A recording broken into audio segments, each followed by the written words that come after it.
What is it, we ask, what is it that you want that you currently don't have and can't see yourself getting, that you're using as your excuse to argue for your limitations and justify standing in the absence of what you want? Because there can't be anything that you want that you haven't yet let into your life experience that isn't coming, and that you couldn't let come so much more easily than you know. What is it that you want that you don't have, that is bothering you so much that you keep defending not having it by pointing out your own limitations or somebody else's? Because when you cut that out, when you stop pushing against what you don't have, everything you want will flow right in. Others don't really like seeing that when it happens to you, because they often don't believe that it can happen to them. And maybe that's what's going on with you. Maybe when you see others thriving, you don't feel so good about it because their thriving points out areas where you want to thrive and you're not. But when you understand that you and everyone else deserve what you want, and that this life will help you to figure it out, and it's a big enough place. We're not just talking about the universe. It is big enough. We're talking about life experience on planet Earth is big enough for everybody to get what they want without stepping on anybody else's toes. You don't know that. We love you so much because you've got shortage consciousness. You think there's only one pie that you're dividing up, and you're worried if that person gets a bigger share of the pie than you think they deserve, then they'll be depriving somebody else. But that's because you don't understand the pie is expansive. The pie is not finite. It's infinite. It gets bigger every time you know what you don't want and you ask for more. It gets bigger and bigger and bigger and bigger and bigger, and it can satisfy all of you. There is no shortage consciousness with source. But if it exists within you, then you might be using that as your excuse to not let something in. It costs too much. I don't deserve it. My mother would have never had one of those. Those people don't have it. You can't get poor enough to help poor people get rich or even find well-being. You can't get confused enough to bring clarity to somebody who's confused. You can't get sick enough to help somebody get well, because you being well isn't why they're sick, and you being prosperous isn't why they're not. Everyone has access to the resources. You've been asking for them, and we think it's time that you cash in your vibrational chips, because you're more than you know, but not because you were more because you were born, but because you are more since being in this physical body. You just become more and more and more. Everything you live causes you, even when something that you're observing really bothers you and you're pushing really hard against it, in knowing what you don't want, what you do want is known. It's equally known. The more you don't want it, the more you want this. And the more you push against whatever this unwanted is, the more you create whatever this wanted is. That's what the expansion of the universe is about. But what we're about together is that often humans, doing just what you came to do, you become more and more and more and more and more, but you don't let yourself fully manifest the more that you have become, because you are busy noticing where you currently stand. What is, it's lovely. You can see it and hear it and smell it and taste it and touch it and talk about it and define it and pigeonhole it and catalog it and make monuments about it and write books about it and talk to everybody you know about it all day, every day. You sort of kind of do that. And as you do that, you hold yourself in the vibrational frequency of what is, rather than in the vibrational frequency of what you have expanded to be. And so that's what we talk about all day, every day here, is how to humanly blend with the non-physical part of who you are, to allow yourself, to let yourself be who you really are. Because someone's rude and you want them to be nicer, You've created that experience. But if you keep noticing how rude they are, you don't let yourself live what you ask for, even with that rude one. That rude one cannot be less rude to you while you perceive them as rude. They might be nice to other people, but they will not be nice to you. It cannot be. You are vibrationally matching all day, every day, what you are offering vibrationally. And that's, we know. You can see and you can hear and you can smell and you can taste and you can touch because you are interpreting vibration in that way and you don't even know you're doing it. But when you are mad at someone, when you feel insecure, when you feel taken advantage of, when you feel like you are a victim, the law of attraction matches you up with stuff like that, which just makes you say, see, I told you. I told you. I knew that was how it was. Because what you believe is a practiced thought. A practiced thought is a practiced point of attraction.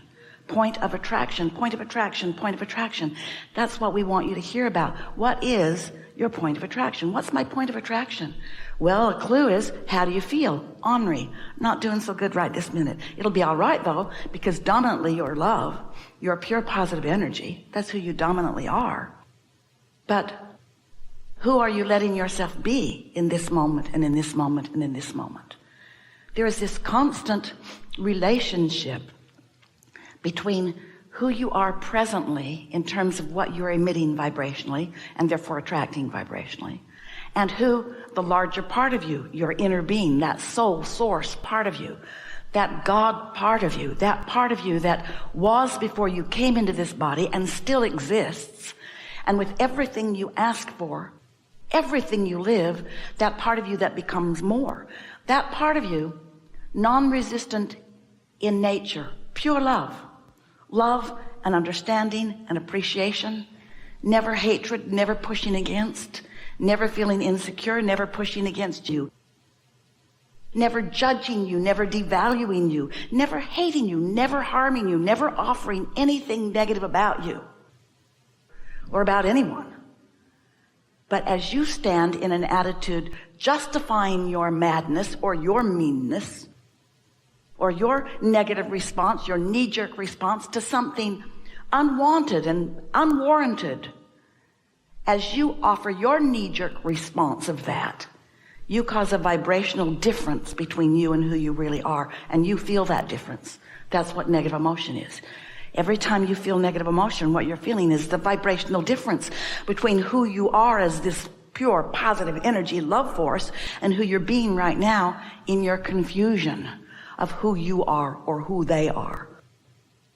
In your holding to the now reality that you don't want, and more important, in your disallowing the new reality that you have just given birth to.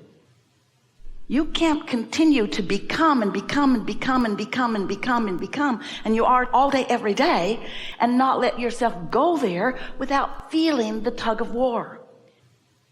And it's not a tug of war that's caused by somebody else. Oh, maybe they influenced because they are rotten. But as you observed them and you concluded their wrongness and you push against them, what you're really doing is pushing against you. It's hard to hear for quite a while after Jerry and Esther began playing with us.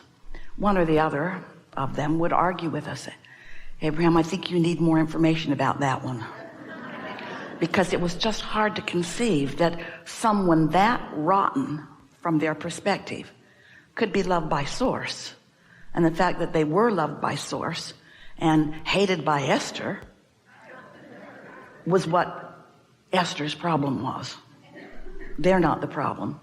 Esther's misunderstanding of her relationship with who she really is was the problem. We're just encouraging you not to calibrate to where the power isn't. Calibrate to where it is. We'll be very brief here. It's like what conditional love is. If you can change this condition so that when I look at it, I'll feel better, then I'll feel better. But it trains you into looking for love in all the wrong places, looking for alignment in all the wrong places. So that's what that's about. Of course, it's wonderful when you take your bag of marbles that is all lighted up with love and appreciation, people are going to fall all over you doing nice things for you. And we're not encouraging you to say, no, go away from me. We just want you to be in the vibration that attracts it, not need to see it in order to have it. That's the difference. Unconditional love is loving because that's your natural state and because you want it and because you've learned to calibrate to it, and then everything that comes in response to that. The question is, when you have an impulse, if you're aware of how you're feeling in the now, and you are, Esther too, when you have the impulse, ask yourself, is the impulse coming from the upper half of the emotional scale? Is the impulse coming from alignment? Is it a message from source? Or is a message coming from guardedness? And it takes a little practice to get so that you can feel it. And the other factor that really affects this is, how much does it matter? In other words, that bottle of stuff, it matters, but not like a tree falling on your house. So here's how it goes. So let's say that you are considering that from the lower half of the scale because you're a practical person and because you like to stay ahead of things. You don't like to get into debt and you like to do the things that you mean to do. In other words, you're deliberate about the way you live your life. And so let's say that you are feeling some vulnerability and a little annoyance about it, not much, concern and vulnerability. Let's leave it there, which are strong negative emotions if that's the case. And so let's say that you feel that discord and you act from that discord. In other words, let's say that you move ahead with that, and then you would know for sure. There are two ways to know what you've got going on vibrationally. One is by the way it feels, which is pre-manifestation. The other is by the way it manifests, which is post-manifestation. So now we've role-played that a little. Now let's say that you've decided to look for some existing matches. Not just about that, but about other things. What do you think is your best probability, which is a more spiritual way of saying chance? What do you think is your probability of finding a satisfying solution? To stay focused on what it is and take action from there, or to look for some existing matches that hook you up with what you want? And here's what we mean by this. Anytime you've looked at that and worried about it, you put what you want in your vortex. And what is it? Well-being is what you put there. And so anytime you're focused in a way that contradicts this that you want, you're going to feel discord. And so what you want to do is make your bag of marbles. This is really practical way to approach this. Make your bag of marbles full of, or have many subjects in it that are about who you are and how you want to live. I like being a good neighbor. I like getting along. I like that we are a lot of people sharing this planet. I like that. Now, maybe that's an easy existing match to make, and maybe it isn't. Still, we're hitting a little too head on. It's hard for you to find resonance with that. But pretty day, it's off the subject, and it seems stupidly simple. But when you do that, your bag of marbles changes just a little bit. I like how when it really matters, I usually figure it out. You know that's true about yourself. I like how things do work out for me. I like how things work out for most people. Different vibration. Existing matches. Easy matches. Easy things for you to focus on that your inner being is also focused upon. Thoughts that you can think that blend you with your inner being. On or off that subject. Go as far from it or as close to it as you want to. That's so powerful. It's going to be such a good day.